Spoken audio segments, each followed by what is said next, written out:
ئەی مرواری بەرۆکچی مانگەکانی ساڵ بەخێر بێی بۆ ئەم ژیانە پەک و قەدرت چەندە سەنجین و گرانە ئەمڕۆ حەپەشموردەی ئێمە کە زۆر دەمێکە حەیرانە لە سایتدا دەشنێتەوە وا دەزانێ بەهارێکە و سەردەمی گەشت و سەیرانە کە ماهی یەکشەوە دێت و چیا و دەشتی نیشتیمان دەگرێتەوە کە دەفتەری بڕ حکمەتت پەرەپەرە دەکرێتەوە شریتی کردار و وتە و خەندە و مۆرە و گرمە و سرکە و نیگاکانمان بەجارێ هەڵدەکرێتەوە دڵان دەبنە دەفتەر و یادگاری تەمەنمان دەنووسرێتەوە یادگاری وەرزی گوناه کە تۆوی دڕکمان هێنا و لەسەر وەردی تەمەن چاندمان ئاوی غەفڵەتمان تێگرت و هەر خۆشمان بووینە باخەوان درک چرۆی کرد و ڕووا و قاڕوونی کرد بەخۆمان و کارنامەوە یەک پارچە بووینە درکەجار ئەوەندە دڕچی تاڵ و تیژ چەقیە ناو ڕۆحی ئێمە ڕۆحی هەلا هەلا کردین هەتا بووینە نێچیرێک و گیرایە ئەو تەڵەی دوژمنە فریودەرەکە بۆ ئادەم و حەوای خێزانی دانابوو ئێستا ئێمە لەسەر خاچی گوناهباری وەکو باپیرە و داپیرە هەر ڕەببەنا ظەلەمنا دەڵێینەوە چاوەڕوانی هانایەچین دە ئەی هانای خودای باری فریاکەوە لەناو ئەم بیری غەفڵەتە دەرمان بێنە خەو لە چاومان بتارێنە بنرچێنە ڕاپەڕن کەی کاتی خەوە بێدارمان کە لەم وڕێنەی کە هەموو دەم دەیڵێینەوە و دەیڵێینەوە وڕێنەی داری خولود و وڕێنەی مڵکی بێپەروا کەوا نازانین ئەم ڕێگا ببڕێتەوە و بە بارانی ڕۆژەکانمان بەفری تەمەن بتوێتەوە کە گشت ڕۆژێ ئازیزانمان ئەسپەردەی ناوشاری خامۆشان دەکەین و پاچ و خاکە نازەکانمان دەنین بەسەر شانمانەوە و دەینەوە ژێر ئەم کەپرە هاوینەمان و بیرمان نییە ئێمەش هاکا کەوتینەڕێ بیرمان نییە کە میوانین لەسەر ئەم سفرە ڕازاوە سێ چوار ژەمێ نان دەخۆین و ئیتر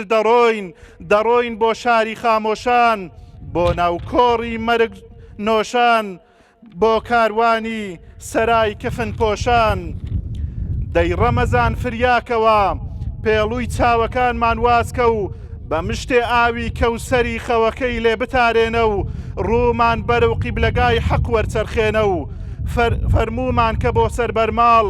بۆ سەرسەکۆی پەشیمانی و بۆ لای جۆگەلەی فرمێسک و بۆ نۆشینی ئاوی تەوبە و شۆرینی چڵکی گوناه و هەڵمژینی بۆنێکی ڕەوزەی پیرۆز ڕەمەزان وەرە بازار و وەرە ماڵمان سەرنجێ بگرە لە حاڵمان ئەی دۆستی گیانی بەگیانی بپرسە لە هەواڵمان لەم ناوقوڕەدا ئەوق بووین دەستێک بدەرە باڵمان ئەزانی وایان زەمانگا ئەو هەموو ئاوە دەنۆشین کەچی تێنوێتیمان ناشکێ و کسکەمانە بۆ قومێ ئاو ئەو هەموو نانە لوش ئەدەین کەچی برسێتیمان ناشچێ و هەڵپەمانە بۆ لە تێنان نیازی لیقای سەروەر و گەشتی بەهەشتی پڕبەر و خەیاڵی نۆشینی کەوسەر لەسەرمانە و ڕێگای سەفەری تولانی لەبەرمانە و کەچی مخابن تەمەڵین هەر تێناگەین و تێناگەین ئامادەبوانی خۆشەویست خوشک و برایانی عزیز بە ناوی ئەنجومەنی هەریری کۆمەڵی دادگەری بەخێر هاتنێکی گەرمتانەکەین خوای پەروەردگار پاداشتی بەخێرتان بداتەوە و هاتنتان بۆتان بخاتە سەرتای تەرازووی چاکەکانتان ئێستا گوێ لە مامۆستای بەڕێز دکتۆر ئەحمەد سۆفی گرین جەنابیان با بفەرمێ بۆ پێشکەشکردنی وتارەکەی. بسم الله الرحمن الرحيم الحمد لله رب العالمين صلاة والسلام على أشرف خلق الله محمد وآله وصحبه أجمعين برزان آمادوان خوشويستان زور بخير بن سرچاوان خواهي قورت زي خيرتان داتوا ئەم لەو مستەواینیم جەنابی مامۆستا ئیسماعیل و ئەو بەڕێزانە لێرە دابنیشن و گوێ لە من ڕابگرن بەڵام ئەوە دیارە میوانداریە خی گەورە جزای خێری هەمولایەک بداتەوە دەوەرەی باسەکەم باسی ڕەمەزان نییە بەڵام ڕەمەضانیش وا لەسەر لێوە و پێغەمبەری خوا صلی الله عليه وسلم کاتێک مانجی ڕەمەضان تەشریفی دەهات ئەی فەرموو مژدەتان لێبی ئەو مانگە خۆشەویستە هات ئەو مانگەی دەرگاکانی بەهەشت ئەکرێنەوە و دەرگاکانی جەهەنەمدا ئەخرێن و مەڕەدەی شەیاطین یعنی گەورە شەیطانەکان کە لەمچە ئەبن و هەروەها خوای گەورە بەرەکەتی خۆی ئەڕێژی و هەر عەمەلێک هەتا 7,000 و 7,000 و 700,000 ئەڕوا. بەڕاستی ئەو ڕۆژانە کە ڕۆژانی ڕەمەزانن هی ئەوەنین ئینسانی مسلمان پشتی تێ بکە و لێی غافل ببی و ماڵ و منداڵی لێ غافل ببی. ڕۆژانێکن ئەوانەی لە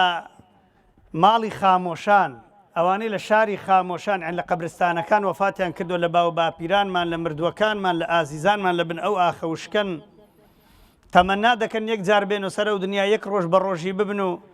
چونکە پێغەمبەری خوا صلی الله عليه وسلم فەرمووی ئامین لە بۆ دوعای حەزرەتی جوبرائیل کە دوعای کرد، فەرمووی ئەی موحەممەد دوعاکەم وەڵێم یا ربی خدایە ئەوەی کە مانجی ڕەمەزانی بەسەردا دێهێندە عیبادەت ناکا کە بێتە مای لێ خۆشببوونی، یا ربی خدا لە ڕەحمەتی خوای دوور بێ. حەزرەتی پێغەمبەری صلی الله عليه وسلم فەرمووی ئامین. جا جوبریل دوعا بکە و گەورەی هەموو مەلایکەتان دوعا بکە و گەورەی هەموو پێغەمبەرانش بڵێ ئامین. 100 ملیۆن ئەو دوعایە قبول بووە. جا ئەوە نەقلیاتێکە، وەک چۆن کەسێک دایک و بابی هەن دەبێ هێندە خزمەتیان بکە بنە سەبەبی ئەوەی ببنە نەقلیاتێک لە بۆ بەهەشت، وەک چۆن هاتنی ناوی محەممەد صلی الله عليه وسلم بۆتە ڕەحمەتێک و لە هەر جێگایەک ناوت بیست دەبێ بێ صلی الله عليه وسلم یا ئەمری اللهم صل على محمد وعلى آل محمد. ئەگە نەیڵێی تووشی ماڵ وێرانی دەبی. بە هەمان شێوەش مانجی ڕەمەزان دەواازەیەکە، نەقلیاتێکە، فرسەتێکە، دەرفەتێکە لە بۆ ئومەتی عمر کورتی محەممەد المستەفا صلی الله عليه وسلم، چونکە عمری پێغەمبەر صلی الله عليه وسلم بۆ خۆی 63 ساڵ بۆ فەرمی عمری ئومەتی میش لە دەوری 6 تا 70 ساڵیە. بەس پێم بڵێ بەهەشتێکی ئەبەدی، بەهەشتێک کە نە ملیار و نە بلیۆن و نە تلیار و نە هیچ حاسیبێک حیسابی تەمەنی ئینسانی لە بەهەشت پێ ناکرێت چونکە ئەبەدیە. چۆن مقابل 6-7 ساڵ ئەبێ ئەگەر خوای گەورە بەرەکەت نەخاتە ناو ئەو عیبادەتانەی کە ئینسان لەو کەمە ماوێ دەیکا. بەنەوعێک زۆر قازان زمانە تەمەن کورتی، چونکە ئیمتیحانەکە زوو تەواو دەبی و عەسری سورعێ دەڕۆی و ئیسراحەت دەکەی. بەنەوعێکش زۆر زەرەرمانە لەبەرەوەی ئەگەر لە بیدایەتەکەی باشت نێنابی لە نیهایەتەکەی لەوانێت تووشی خراپێک بی. بۆ ئەوەی بیدایەتەکەمان عەرەب دەڵێن من لم يكن له بداية محرقة لم تكن له نهاية مشرقة. ئەوەی لە بیدایەتدا دنیای ڕۆن نەکاتۆ کۆتایەکەی، ئەوەی لە بیدایەت هەڵ نەگیرسێ لە کۆتایەکەی دنیای ڕۆناک ناکردەوە. ئەو کچەی، ئەو کوڕەی، ئەو مناڵەی لە گچکەی پەروەردە نەبوو لە کۆتاییدا زۆر زەحمەتە بتوانێت ببێتە مونیرێک، ببێتە ئینارێک، ببێتە گڵۆپێک، ماڵەکان ئاوەدان کاتەوە، دڵی هاوسەرەکانیان خۆش بکە، مجتەمع پڕ بکە لە ئینسانی باش. کەواتە چی بکەین بۆی ببین بە ئینارە، ببین بە ڕووناکایی، ببین بە لایەتی تاریکی، ببین بە فانۆسی نێوشەوە زەنگان، ببین بە کەسێک هەرچی بەشەریەتە ئیستیفادەمان لێ بکە کاتێک دەڕۆین هەموو دوعامان بۆ بکەن. پێغەمبەری ئەکرەممان صلی الله عليه وسلم ئەفەرمێ ئین الله خوای رب العالمین بە عەظەمەت و گەورەی خۆی و ئەهلی ئاسمانەکان و ئەهل السەماوات والئەرض، ئەهلی ئاسمانەکان هەر هەمویان هەرچی لە ئاسمانەکاندا هەیە لە مەلائیکەتەکان ئین الله ومەلائیکەتەه و ئەهل السەماوات والئەرض حتى النەملە، ئەو مێرووە گچکۆکانی لەسەر زەوی دەڕۆن، لەو شاخانە دەڕۆن، لەو دەشت و دۆرانە دەڕۆن. حتى پێغەمبەر فەرمی صلی الله عليه وسلم في جحرها وحتى الحوت ماسی نێو دەریاش دوعات لە بۆ بکە ليصلون على معلم الناس الخير. هەر هەمویان دوعا دەکەن. چۆن خوای گەورە دوعاکە؟ ئەستەغفر الله. نا دوعا بەنسبەت ئێمە پاڕانەوەیە، بەنسبەت خوای گەورە سەڵەوات یعنی ڕەحمەت دەبارێنی، بەنسبەت ئاهلی ئاسمانەکان یعنی شەفاعەت دەکەن و دەپاڕێنەوە لە بۆ هەر کەسێکی کە نەسیحەت لە خەڵکی دەکات. خۆشبەختی لە بۆ ئەو کەسەی خۆی نەسیحەتکاری خەڵک بێ، خۆشبەختی لە بۆ خێزانەکەی کە نەسیحەتکاری خۆی و منداڵەکانی بێ، بە پیاوەکەی بڵێ پیاوەکەم تو خوا دەچێ دەرێن لوقمەی حرام لە بۆ منداڵەکان نەینیتەوە. خۆشبەختی لە بۆ ئەو پیاوەی لە بیدایەت هاوسەرێکی ئیمانداری لە خواترس هەڵدەبژێری لە عائیلەیە کە حەلال خۆرن، حەرام خۆر نین، هەر ناخەڵەتێ بە سیارەی جوان و بە قەسری بەرز و بە ناوبانگ. خۆشبەختی بۆ ئەو کەسەی بناغەی خێزانەکەی بە ئیمانداریەوە ئافرەتەکە لەبەر ئیمانداری پیاوێک هەڵە بژێری پیاوەکەش لەبەر ئیمانداری ئافرەتێک هەڵە بژێری منداڵی ساڵحیان دەبن والبلد الطيب يخرج نباته بإذن ربه زەوی باشتی باشی لێشین دەبێ. بۆیە خۆشەویستان جارێک کەس لە دنیاە لە مامۆستایان گەورەتر نیە ئەو مامۆستانی خەڵکی فێریشتی چاکە دەکەن ومن أحسن قولا ممن دعا إلى الله أو آيتك يرفع الله الذين آمنوا منكم والذين أوتوا العلم درجات. ئیماندار زۆر بەرزن لە لای خۆ بەڵام ئەهلی عیلم لەنەو ئەو ئیماندارانە کە عیلمیان هەیە لەسەر عیلمەوە عیبادەت دەکەن و نەسیحەت دەکەن زۆر بەرزترن لە لای خوای گەورە. خوای گەورە حەشرمان لەگەر ئەوان بکە ئەگەرچی ئێمە ئەو عیلمە صەحیحەشمان نەبێ وەکو ئەوان. یەکەم معلم و مامۆستا کەواتە زانیتان تەوەرەی باسەکەم مامۆستایە هەبوونی ئوستادێکی باش مامۆستایەکی باش شەیخێکی باش شێخی تەریقەتوانە نا شەیخ یعنی مامۆستا پێشەوە قودوە چاوی لێ بکەین تەماشای بکەین لێی فێر ببین لێی تێبگەین بەوی پێ بگەین بە ئیزنی خوای گەورە. یەکەم مامۆستا باوکە دوایە دایک ئەو دایک و باوکەی لە گچکۆکەی ڕامنداڵی خۆیان پێدەگەین فێرە ڕۆیشتنی دەکەن فێرە دادا و بابەی دەکەن وردە خۆشەویستان ئەنگۆ تەماشەکەن لە ڕەوزەی پێدەرێن باخچەی ساوایان لەو کاتیەوە مامۆستات هەیە هەتا دکتۆراش تەواو دەکەی ئەوانەی دکتۆراش تەواو دەکەن چەند بەحثێک پێشکەش دەکەن بۆی تەرقیە بکەن ببنە ئوستاز مساعید و ببنە پرۆفیسۆر ئەوانش دەبێ مامۆستا دابنیشن بەحثەکان تەقیم بکەوە هەڵبسەنجێنی. کەواتە لەو ڕۆژ منە المەهدی إلى اللحد لەسەر لانچێ هەتا دەچێ ناو قەبریش لە ناو قەبریش مامۆستایەکی دینن دەرێ یا فلانە بنە فلان فلانی کوڕی فلان ئەتۆ مردووی ئەمن ئێستا تەلقینت دەدەم خۆت هەشیارکەوە چونکە ئینسان لە کاتی مردنێ زۆر مشاوش دەبێ و هیچ ژانێک لە ژانی مردنێ بە قووەتر نییە. حتا پێغەمبەر صلی الله علیه وسلم ئەفەرمێ ئەگەر مردیتان کەفن کرد کفنێکی جوانیان بکەن چونکە بەو کفنەی سەردانی جیرانەکانی خۆی دەکە لە قەبرستانی سبحان الله. یعنی مردی کاتێک هەشارە بیت و تەماشای خۆی دەکە و نەسیحەتێکی چاکرا لەلایەن مامۆستایەکیان لە لای هەر کەسێکی یان لە ژیان پێگەیشتە جوابی مەلایکەتەکان دەداتەوە لەوێش پێویستی بە مامۆستای هەیە من المهدی لەسەر لانچێ کە پێغەمبەر صلی الله علیه وسلم فەرمێ لە گوێی ڕاستی بڵێ الله ئەکبەر الله ئەکبەر هەتا الله ئەکبەری جەنازەی دادەنێ گوێی لێ دەبی هەر پێویستی بە مامۆستای هەیە و دەبێ مامۆستایەکی هەبێ. ئەوانەی مامۆستایان نییە زۆر خراپ تێدەکەون ئەوانەی مامۆستایان نییە نە بەخۆ پێدەگەن نە بەخۆ تێدەگەن نە خەڵکی بەکەلچەوەش دێن پێشەواتی خەڵکی بکەن پەنا بەخوای گەورە. کەواتە ئازیزان و خۆشەویستانم مامۆستا ئاسانکاریت بۆ دەکا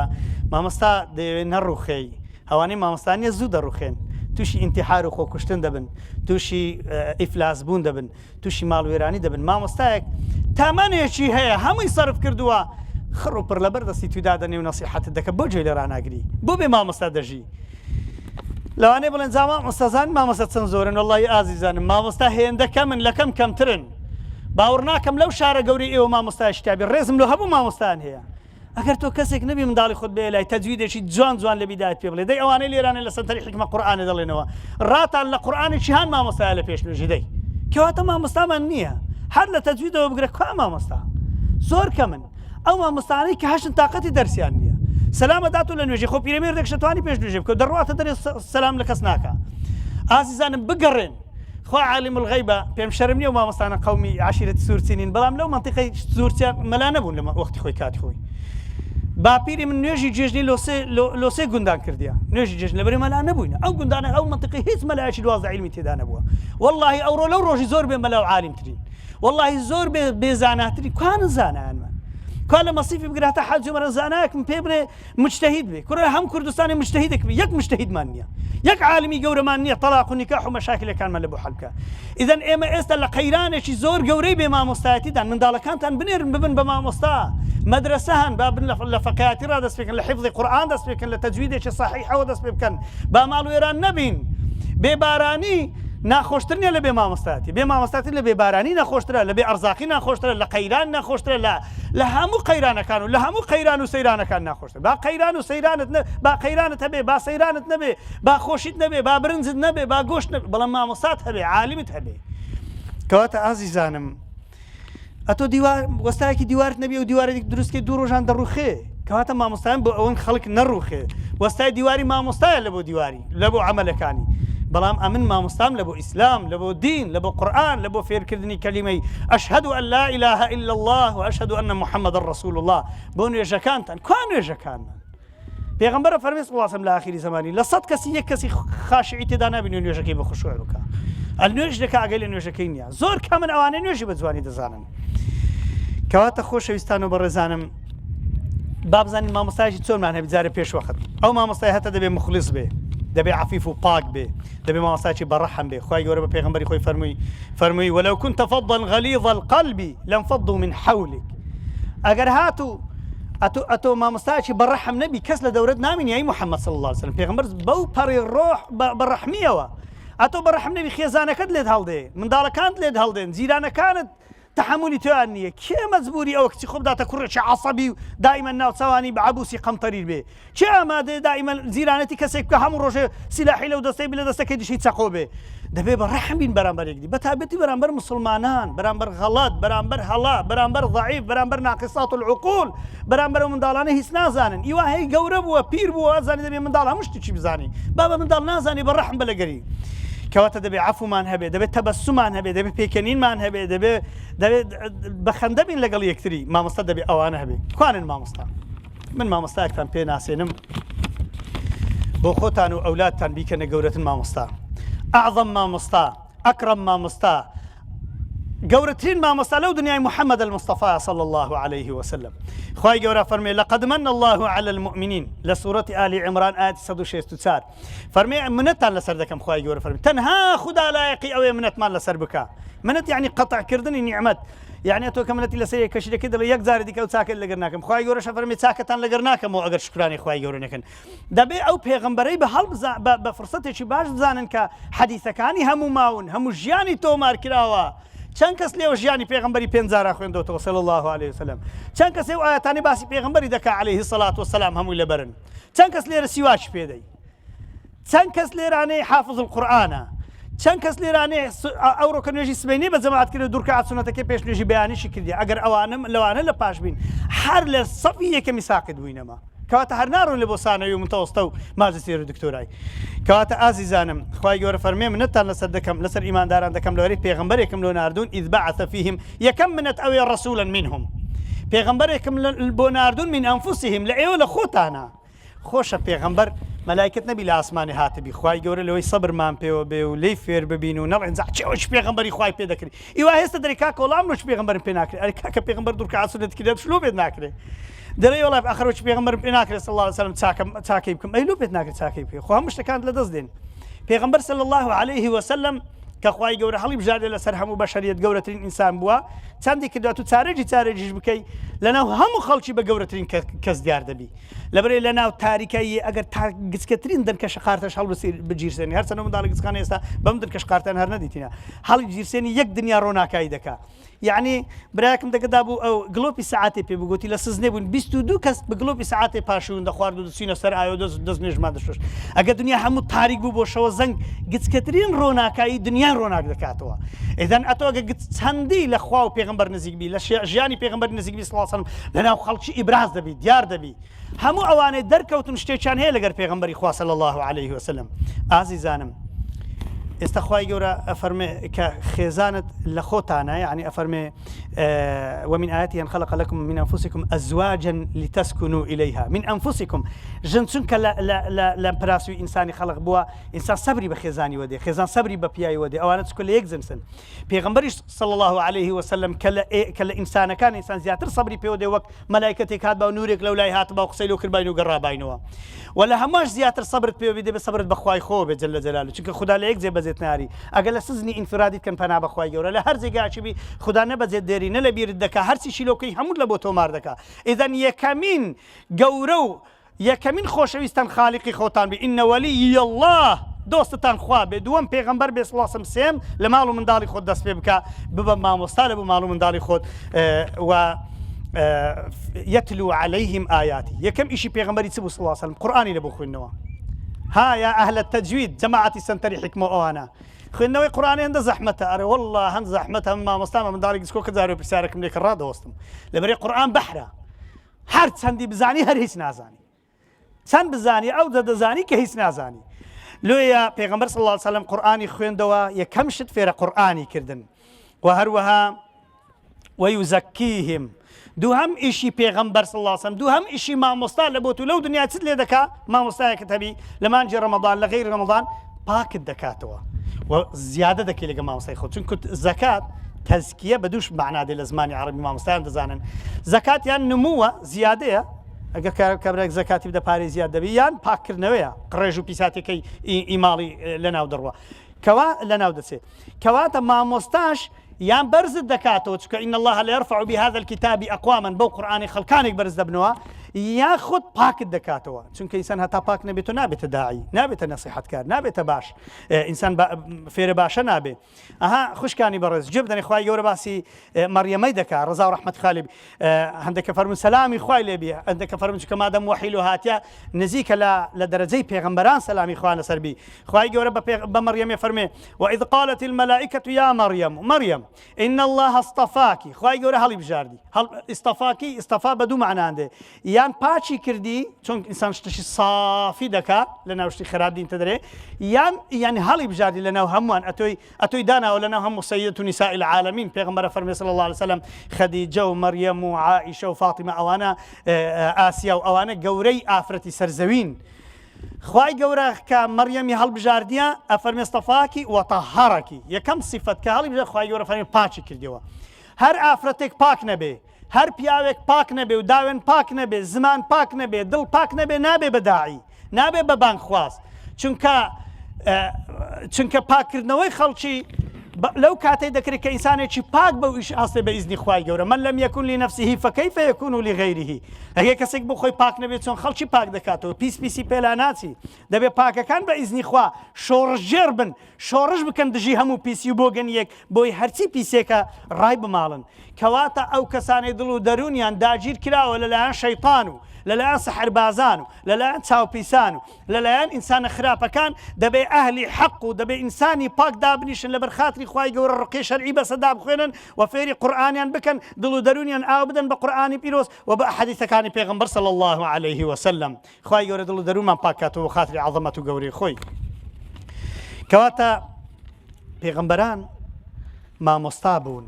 ئێمەش مامۆستایەکی پاک دەبێ هەڵبژێرین چونکە پێغەمبەران بۆیە مامۆستا بوون چونکە شاهد بوون بەسەر خەڵکی پێغەمبەر صلی الله عليه وسلم دانیشت بوو فەرمی عەبدوڵڵای کوڕی مەسعود اقرأ علي القرآن قورئان بەسەدا بخوێنە فەرمی ئەقرأ عليك وعليك أنزل قورئان لەسەر تۆ بخوێنم لەسەر تۆش نازل وای پێغەمبەری خوا قورئان هەموو هاتە ناو دڵی تو قال إني أحب أن أسمع من غيري حەزەکەم لە غيری خۆ جێم لە قورئان بێ ئەفەرمێ فقرأت عليه سورة النساء حتى جئت إلى هذه الآية فكيف إذا جئنا من كل أمة بشهيد وجئنا بك على هؤلاء شهيدا فالتفت إليه قال حسبك الآن فالتفت إليه فإذا عيناه تذرفان فرمي عبد الله لهم بخينه قرآن من سرخينه سورة النساء تلو يك آية تلو دو آية من سرخينه هتا جيشت مو آيتي كأفرمي دبي حالتون به همو پیغمبران شاهد لسر أمتك خوان أي محمد أتو شاهد لسر أمتي خود أتو شاهد لسر أمتي خود يعني پیغمبر صلى الله عليه وسلم هذا بالراب وستي يك كدينين لبو جهنم درين يا رسول الله أو كسا أمتي تبو لايق بست جهنم شاهدي پێغەمبەر بە گریانەوە فەرمی بەس عەبدوڵڵا چیدی مەخوینەوە یعنی پێغەمبەر صلی الله علیه و سلم تحملی وەی نەکرد ئەو ڕۆژەی بەبیر بێتەوە وەختی شاهدی دەکە بەڵێ ئەوە ئومەتی منە بەڵێ ئەوە لە ئەولادی خۆم خۆشەویستترە ئومەتی منە خۆشەویستمە بەڵام لەبەرەوەی گوناهی کردنە بەڵێ مستحقی جهنمێ لە پێش پێغەمبەری دیبی بێهایەنە ناو جهنمێ والعیاذ بالله یا ڕەبی خوایە پەنامان دەی پێغەمبەر گریا صلی الله عليه وسلم چونکە شەو ڕۆژ هاواری کرد ئومەتی لە قیامەتا فەرمی ئومەتی دوعای لە بۆ ئومەتێک کرد حتا حەزرەتی جبرائیل فەرمی یا رسول الله خوای گەورە وعدی داوە شتێکی وانە کە کاتۆ نیگەران بێ ئەی پێغەمبەری خوا بە ئومەتەکەت کەواتە ئەو پێغەمبەرە بەڕەحمە ئەو پێغەمبەرە ڕەحمەتە للعالەمینە دعای کردووە بۆی خەڵک نەچتە جەهەنەم بەڵام کە کەسێک دەچتە جەهەنەم دەبێت شاهدی لەبۆ بدات و يعني بالعكسش ئەوانەی ئەسنە بەهەشتش پێغەمبەر صلی الله عليه وسلم بەعکسیوان شاهدیش دەدە بەڵێ ئەوانەش مستحقی بەهەشتن ئەکبەر تەجەموعی بەشەری گەورەترین کۆبوونەوەی ئومەتی محەممەد صلی الله عليه وسلم ئەوەل و ئاخر لە پێغەمبەر محەممەدیەوە صلی الله عليه وسلم هەتا ئەگەتە ئاخر بەشەری کە وەفات دەکا کە دەڵێ ئەشهەد ئەن لا إله إلا الله وأن محمد رسول الله وفاتەکە هەر هەموویان لەسەر حەوزی کەوسەری کۆبنەوە هەر هەموویان کۆبنەوە پێغەمبەر صلی الله عليه وسلم طبعا ئەوانەی ئەچنە بەهەشتێ ئەوانەی حەوزی کەوسەریان بە قسمەتە بێ پێغەمبەر صلی الله عليه وسلم لەسەر مینبەرێکی بەرز تەماشا دەکەتێ یەکێکە بە ناوی بابشیانەوە دەیان ناسی پێغەمبەر عليه الصلاة والسلام الله یا ربی خوا لەوان بین بۆ خاتری عەظەمەت و گەورەی خۆت یا ربی خوا ئەو ڕەمەزانە و هاتنی ئەو ڕەمەزان بێتە سەبەبی ئەوەی و بەر شەفاعەتی ئەو خۆشەویستە بکەوین و خاتری عەظەمەت و گەورەی خۆت ئەو جا پێغەمبەر صلی الله عليه وسلم یەکێکە مەرحەبایانەکە هەندێکیان بەدەستی مبارەک ئاویانە داتێ و ئاو ئەخوانەوە لەو ئەو کەسەی لە حەوزی کەوسەر ئاو بخاتەوە ئەبەدەن لا یەظمە ئەبەدا قەت تێنی نابی تۆ جارێکی دیکە یا ربی خوای گەورە ئەو حەوزە کەوسەرەشمان بە قسمەت بکە ئازیزانم ويعلمهم الكتاب والحكمة پێغمبەر هاتۆ فێری تعلیمی کتابمان بکە باشە فەرقی یەتلوهوی دەگە یعلمهوی چ بوو يتلوه ويعلمهم يتلوه يعني خوێندنەوەی اعتيادي يعلمهم يعني أحكامەکانیان فێر بکە ئەو پێغمبەر هاتیە صلى الله عليه وسلم أحكامەکانی قورئانتان فێر دەکا والحکمە يعني حەدیثتان فێر بکە حکمە يعني حەدیث هەر کەسێک بڵێ ئیسلام تەنها قورئانە ئەوە مەبەستیەتی کافرت بکە دەبێ بڵێ ئیسلام پێک هاتۆ لە قورئان و لە حەدیث لە ڕێگای تورکیای بووم لە ئەو پاسە درێژانە هەیە دانیش بووم لە کنگەنجەشی گوتم ئەتو چی دەکای گوتی ماجستێری دەخوێنم لە جامیعەی یوزەنجیل لە محافظەی وان گوتم ئەدی فکرەت چییە گوتی وەڵام پێشە ئیسلامی بووم گوتی دوای بوویمە قورئانی گوتم یعنی چ قورئانی گوتی یعنی بەس بڕوان بە قورئانی بڕوان بە حەدیث و شتوانی بەس قورئان و تەواو ئێجا گوتم خۆ عدد ڕکعاتەکانی نوێژێ دەوەرە لەم برێ دەخوا لە قورئانی هاتێ نوێژە نێورانی 4 ڕکعاتە ئەگەر حەدیثی پێغەمبەری نبی صلی الله علیه و سلم کۆزانی داخوا ئەتو نوێژی نێورانێ بکەی کا لە قورئانی کاتی نوێژی عەسرێ سەعات هەندەی دەبی و سەعات هەندەی دەست کا لە قورئانی هاتی خۆ دەبی لە حەدیثەکان بگەڕێ حەزرەتی جوبرایل پێش نوێژی لۆ پێغەمبەری مەکردی صلی الله علیه و سلم وەختەکانی پێ دیاری کردیە و لۆی دیاری کردیە ئەتو سوانی داخوا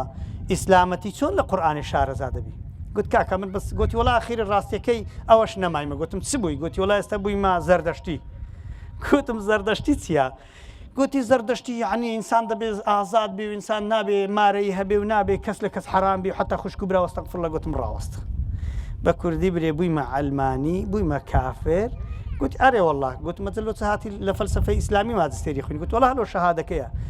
خۆشەویستان ئەو نوع کەسانەی کەوا واز لە جەماعەتی ئیسلامی و دەرس و دیراسە و مامەستای دینن دەڵێن کاکەمە بە خۆمان مامەستای خۆینەوە پێویستیان بە مامەستای ڕۆن لەنە ئەو سەحوە ئیسلامی خەتەری ئەویان لەسەر هەیە ببنە و جەماعەتانی قورئانی و نظام چوچەوە جەماعەت قورئانی نینەوە شەیطانینە هەر کەسێک گوتی قورئانی مەبڵێ شەیطانی چونکە قورئان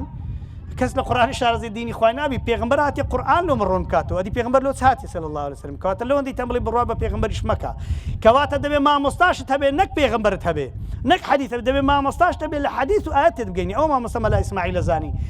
چێ لە ئێوە ئێستا توانی کتێبەکانی ئیمامی نەوەوی هەر تێ بگە چێ لە ئێوە توانی حەدیثەکەم لۆ باس بکە هەنزان عیبارەتی حەدیثان بخوێنەوە مامۆستات نەبی ئیدەن ڕەجاءن هەزار جار ڕەجاءن ئەوە ڕەمەزانی ژادێ منداڵەکانتان بێ مامۆستا مێڵنەوە ئەگەر لێرە مامۆستاتان دەست ناکەوێ ماڵتان بارکەن ببنە هەولێرە ببنە سلێمانی بنە تورکیای ببنە هەر شوێنێکی مامۆستایەکی بڕۆنە مەغریبی عەرەب بڕۆنە جەزایر بگەڕێن بە دوای مامۆستایەک ئەگەر مامۆستات نەدیتەوە بگەڕێ لەبەرەوەی منداڵەکەت مامۆستای نەبوو شەیطان دەبێتە مامۆستای هەنجا ئاهلی تەسەووف دیان گوت من لەم یەکن لەهو شەیخون فەشەیخوهو شەیطان شەیطان دەبێتە مامۆستای منداڵی کۆڵانێ دەبنە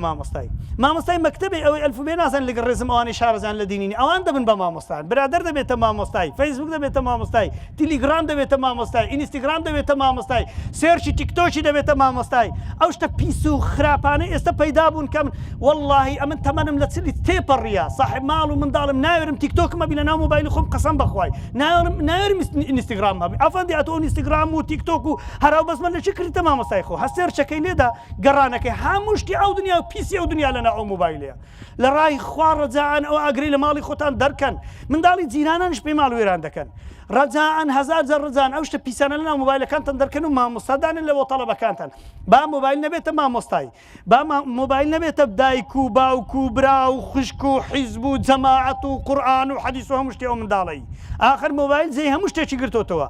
ئەو منداڵی ئەو ڕۆ دڵی ناشتێنی مۆبایل لێ دەکڕی دەچی لە غورفێکی دەرگای لە سەخۆکلدا و ئەنتەرنێتشت لۆ فول کردە سبەینێ نەک ئەتوو بە هیچ حساب ناکا دەشت کوژێ ماڵوێرانیشت دەکا تووشی هەزار سڵح و مەسلحەتیشت دەکە کە پێشت ناکرێ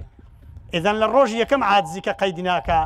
وەچی ئەو منداڵی دەرمانی ناخۆم کوڕمەت و تات فولە دەمری گەشکە لێ دەدا دەبێت دەرمانی بخۆی ئەو دەرمانە تاڵی پێنیشاندا لە ئەوی سبەینێ بیتا ڕەمزێک لە بۆ ئومەتی محەممەد صلی الله علیه وسلم ئیماندار چۆن خاڵێک لە دەموچاوی کەسێکی دەموچاو سپی هەبێ ئیماندار دەبێت کە شام مەبی لەناو هەموو خەڵکی دیاربی پاک بێ خاین بێ دامن پاک بێ نەک شەرم کە مۆبایلی خۆی پیشانی خەڵکی ژن هەیە شەرم دەکە مۆبایلی ڕەمزی لە بۆ پیاوی خۆی بکاتەوە پیاوی هەیە شەرم دەکە ڕەمزی لە بۆ ژنەکەی خۆی بکات تەلەفۆنی خۆی لێ دانانێ هەزار یەک فرت و فێڵ و ڕیسالە و ڕیسالەکاری هەیە لەگە خەڵکی خۆشەویستان ئومەتی محەممەد کەوەی لێ هاسڵاسم بێ مامۆستا بووی ئەوە بۆتە مامۆستات أخيرا وإن كانوا من قبل لفي ضلال مبين خوا فەرمێ جل جلاله ئێوە هەمووتان ئەهلی ضلالەت و گومڕایی بوون ئێوە ئەهلی گومڕایی بوون ئەمن هیدایەتم داون بەواسطەی ئەو پێغەمبەرش صلی الله عليه وسلم لحديث قدسي دا پیغمبر فرمي صلى الله عليه وسلم خواهي جور فرميت يا عبادي بند كانم كلكم ضال هموتان قمران ايوه إلا من هديته إلا أوي من هدايتي بدم كواتانقو كلير دانشتينا مجدتان تمي قسم بخوي خواهي جور ايوه استخوش دوي چونکە کەسێک خوای گەورە خۆشی بێ ئیمانی دەداتێ بەڵام کەسە خۆشی بێ خۆشی نەوێ ماڵی دەداتێ بەڵام کەسێک خوا خۆشی نەوێ ئیمانی ناداتێ ئەوەی بە ئیمانەوە هاتو خدا خۆشی دەوێ مادام خوا ئەتوی لێرە دانەی مادام دەستت بە دوعا کرد عولەما فەرموون بزانە خوای گەورە دەیەوێت دوعات قبول کە لێ دوعای بە بیرتو هینایتەوە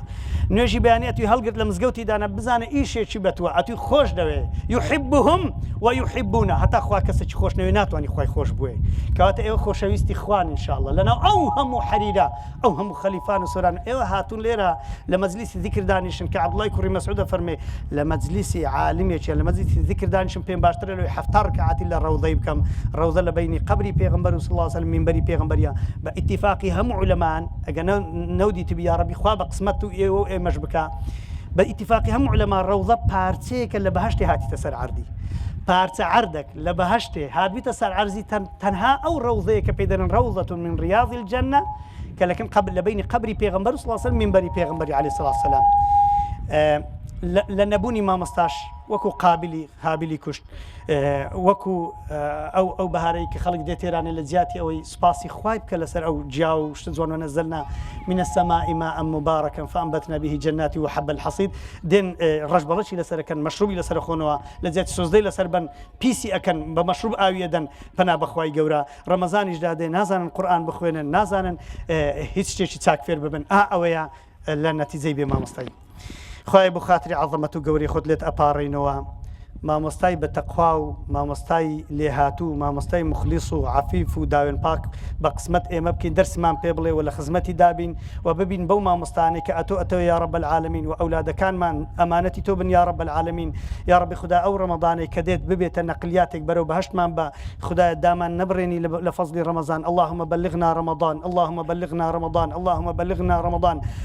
ووفقنا في رمضان لما تحبه وترضاه يا رب خوا خيري أبرانا بنوسي كبوكارا هلستاون خوايا بردوام من كل سر أو دينا خوايا ببيع عذابي بمان بيت بهشتي بانو بريني خود بخاطري عظمة وقوري خود يا ربي خدايا